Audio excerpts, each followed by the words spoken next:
अस्सलाम वालेकुम, welcome back to my YouTube channel. उम्मीद करते हैं आप सब ठीक होंगे। इस वीडियो में हम जेके बोपी 12th बेस्ड पैरामेडिकल की काउंसलिंग के रिगार्डिंग बात करेंगे, एक्सपेक्टेड कट ऑफ की, सेफ स्कोर की बात करेंगे, फुल डिस्कस होगा इस वीडियो में। बहुत सारे एस्पिरेंट्स का डाउट था सर एफएमपीएचडब्ल्यू की काउंसलिंग स्टार्ट हो गई है एंड 12th बेस्ड का कब से यहाँ पे स्टार्ट होगा, तो वीडियो बहुत ज़्यादा इंपॉर्टेंट रहने वाला है।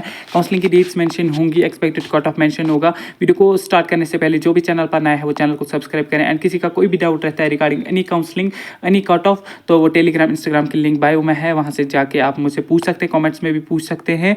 ठीक है, तो फर्स्ट ऑफ ऑल अगर हम नजर डालें यहाँ पे 12th based paramedical diploma course की काउंसलिंग कब तक हो सकती है। देखिए 12th बेस्ड पैरामेडिकल की काउंसलिंग जो है 20 के बाद ही होगी, बिकॉज यहाँ पे 15 तक एफएमपीएचडब्ल्यू की काउंसलिंग चलेगी। इस बीच 20 तक उनका सिलेक्शन लिस्ट आएगा एंड 16 से यहाँ पे बीटेक का 20 तक यहाँ पे सेकंड राउंड चल रहा है, 21 तक उनका ही लगेगा। तो 20 के बाद नोटिफिकेशन जो है यहाँ पे जेके बोपी के हवाले से आ सकती है रिगार्डिंग जो है 12th based diploma paramedical course. तो नोटिफिकेशन के बाद आई थिंक 2022 से यहाँ पे काउंसलिंग स्टार्ट होगी 26 तक।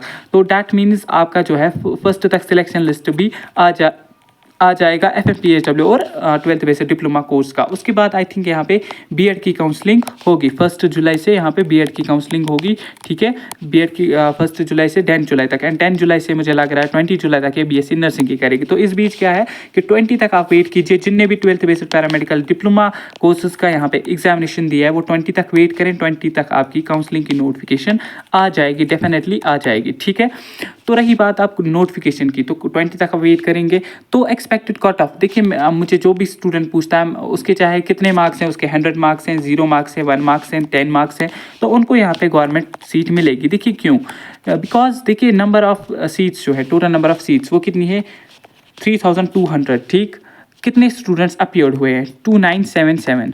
ठीक है, 2977 कैंडिडेट्स अपीयर्ड हुए हैं किसमें, हमारे 12th based diploma paramedical course में। तो लास्ट कैंडिडेट के कितने मार्क्स है -4.75। टोटल गवर्नमेंट सीट्स कितनी है 3200।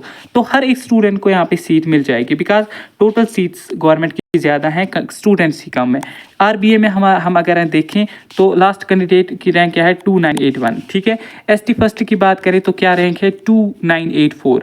एसटी सेकंड की लास्ट कैंडिडेट की रैंक क्या है 2983। डैट मीन्स 2900 के बिटवीन ही ओपन मेरिट या कैटेगरीज वाले फॉल कर रहे हैं, जो कि लास्ट कैंडिडेट्स हैं हमारे। फिर अगर हम टॉपर्स वगैरह की बात करें तो टॉपर को यहाँ पे 100+ मार्क्स हैं। देखिए अब क्या है, देखिए कोई श्रीनगर से है, ठीक है, श्रीनगर से है तो वो एएमटी श्रीनगर ही प्रेफरेंस देगा। ठीक, इसलिए जो है हर एक स्टूडेंट को अपना मनपसंद कॉलेज मिलता है, एएमटी श्रीनगर ही देगा। कोई बारामूला का होगा तो वो एएमटी श्रीनगर नहीं आएगा, वो भी 12th बेस्ड डिप्लोमा का 2 साल के लिए वो यहाँ पे नहीं आएगा। अगर ग्रेजुएट कोर्स होता तो जैसे कि नर्सिंग में होता है, जम्मू के स्टूडेंट्स कश्मीर आते हैं, कश्मीर के जम्मू जाते हैं, तो डिप्लोमा में ऐसा नहीं होता।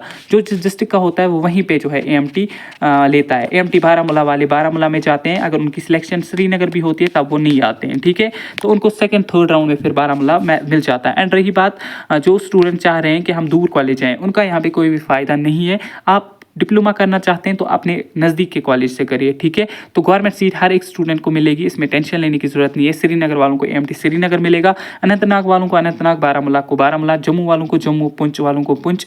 तो आपको पता ही है एएमटी में बहुत सारे कॉलेजेस आते हैं। तो सीट मैट्रिक्स भी जेके बोपी जो है जब काउंसलिंग होगी उससे एक दिन पहले जो है सीट मैट्रिक्स भी डालेगी, उस पर भी आप देख सकते हैं। बट देखिए बहुत सारे स्टूडेंट्स बोल रहे हैं ओटी करना है, हमें फार्मा करना है, ठीक है, मेडिकल असिस्टेंट करना है, सर एनेस्थीसिया करना है, तो आप टेंशन ना लें, आपका जो है अच्छे से यहाँ पे हो जाएगा। नो डाउट अगर फॉर एग्जांपल फर्स्ट जो राउंड हमारा होता है उसमें क्या होता है कि आप फर्स्ट प्रेफरेंस देंगे ओटी इन श्रीनगर। ठीक है, आपके मार्क्स यहाँ पे 10 होंगे तो यही वाला आपको नहीं मिलेगा, क्योंकि इसमें कट ऑफ पहले जो है राउंड में ज़्यादा हो जाएगा। फिर आप सेकंड देंगे फार्मा इन श्रीनगर, ठीक है, थर्ड देंगे एनेस्थीसिया, फोर्थ देंगे एक्सरे वगैरह। तो इन कोर्सेज में फिर आपको कोई ना कोई मिल जाएगा। फिर आपने जो फर्स्ट प्रेफरेंस दी थी ओटी की तो वो आपको सेकंड राउंड में मिलने का यहाँ पे चांस रहता है, थर्ड राउंड में मिलने का चांस होता है। पैरामेडिकल के ये 2-3 राउंड्स करते हैं एंड एफएमपीएचडब्ल्यू के भी ये 2-3 राउंड्स करते हैं।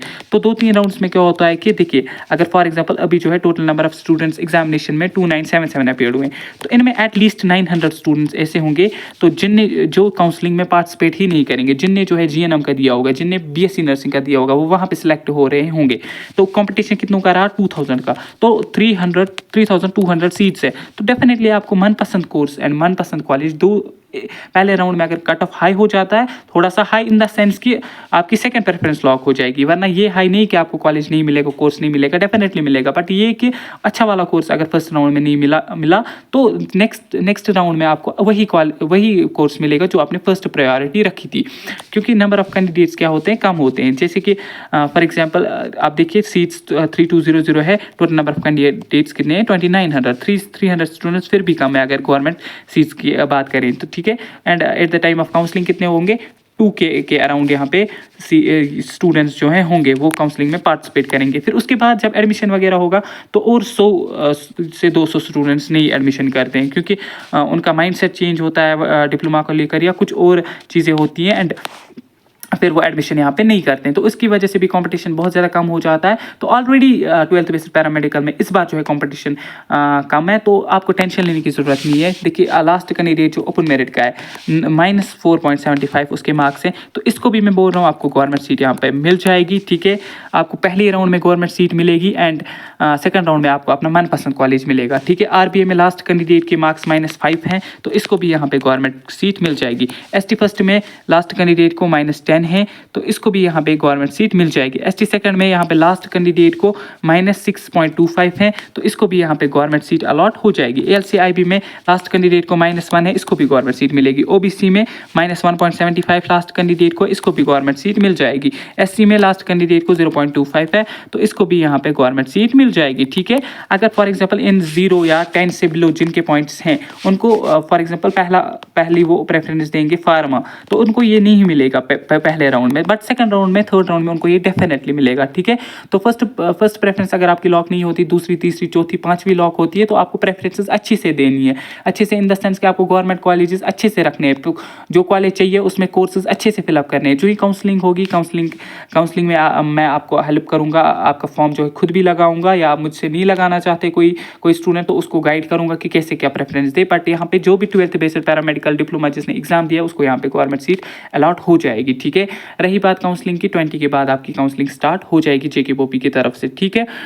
तो बहुत सारे स्टूडेंट्स का ये भी डाउट था सर डायरेक्ट एडमिशन में हमें सीट कैसे मिले, तो डायरेक्ट एडमिशन इसके बाद होंगे, 2-3 राउंड जब JKBOP करेगी उसके बाद जो है यहाँ पे डायरेक्ट एडमिशन होगा, ठीक है। तो इसमें जो है आपको ज़्यादा टेंशन लेने की ज़रूरत नहीं है। डिप्लोमा में आपको अच्छी खासी सीट मिल जाएगी। डिप्लोमा में इस बार कंपटीशन नहीं है, ना लास्ट ईयर कंपटीशन था, तो डिप्लोमा में कम ही स्टूडेंट्स रजिस्ट्रेशन करते हैं, कम ही स्टूडेंट्स फॉर्म लगाते हैं, फॉर्म के बाद फिर कम ही स्टूडेंट्स जो एग्जाम भी देते हैं, एग्जाम के बाद काउंसलिंग में भी कुछ ही बच्चे जो है पार्टिसिपेट करते हैं। इसकी वजह से क्या होता है, कट ऑफ बहुत ज़्यादा नीचे आता है। फर्स्ट राउंड में फॉर एग्जाम्पल बहुत सारे स्टूडेंट्स जो है सीट्स ले लेते हैं, सेकंड राउंड में फिर बहुत कम स्टूडेंट्स जो है सेकंड राउंड करते हैं, फिर ऐसे ही थर्ड राउंड जो है बहुत कम स्टूडेंट्स करते हैं। इसकी वजह से क्या होता है, जो सीट्स फॉर एग्जांपल OT की फर्स्ट राउंड में जो है फिलअप हुई होती हैं वो उसमें एडमिशन नहीं करते, ये जो वैकेंट रहती है ये फिर सेकंड राउंड में फिलअप हो जाती है। सेकंड राउंड में कोई स्टूडेंट सीट ले लेता है बट एडमिशन नहीं करता, वो थर्ड राउंड के लिए फिर यहाँ पे रहती हैं। तो इसमें टेंशन लेने की बिल्कुल भी ज़रूरत नहीं है। जिसने भी एग्जामिनेशन दिया है उनको गवर्नमेंट सीट मिलेगी। आप 20 तक वेट कीजिए,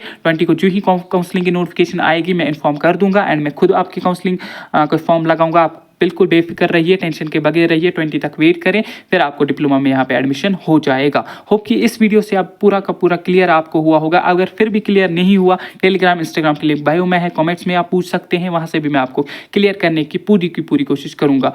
तो मिलते हैं आप किसी नेक्स्ट वीडियो में, तब तक के लिए अल्लाह हाफिज़।